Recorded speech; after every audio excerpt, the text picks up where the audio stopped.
MIDC Waluj police स्टेशनमध्ये एक दरोड्याचा गुन्हा दाखल झालेला होता. त्याच्यामध्ये श्री संतोष लड्डा यांच्या बंगल्यावरती रात्रीच्या सुमारास 2 ते 4च्या दरम्यान 6 आरोपींनी येऊन त्यांच्या वॉचमनला बांधून वेपनचा धाक दाखवून त्यांच्या घरातून, कारण की त्यावेळी ते परदेशी बाहेर गेलेले होते, त्यांच्या घरातून जवळपास 5.5 किलो सोनं, त्याचबरोबर 32 किलो चांदी आणि 70,000 रुपयाचा ऐवज हा दरोडा घालून पळून नेलेले होते. या अनुषंगाने क्राईम ब्रँचकडून त्याचबरोबर स्थानिक पोलीस स्टेशन, आयुक्तालयातील अधिकारी कर्मचारी यांच्या विविध 10 टीम तयार करण्यात आलेल्या होत्या आणि जे काही इन्फॉर्मेशन होत्या गुन्हेगारांच्या बाबतीमध्ये, तसेच काही टेक्निकल अनालिसिस आहे. त्याचबरोबर जे CCTV फुटेज आहे, जवळपास 350च्या वर CCTV फुटेज छत्रपती संभाजीनगर, त्याचबरोबर मराठवाड्यातल्या काही जिल्ह्यामध्ये आम्ही तपासलेलं होतं आणि अनुषंगाने 6 आरोपी जे आहेत त्या गुन्ह्यामध्ये निष्पन्न झालेले होते.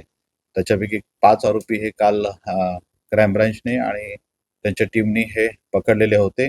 6वा जो आरोपी आहे, जो छत्रपती संभाजीनगरमध्ये अमोल खोतकर, हा साई गार्डन, साजापूर, MIDC या ठिकाणी येणार असल्याची माहिती क्राईम ब्रँचच्या टीमला मिळालेली होती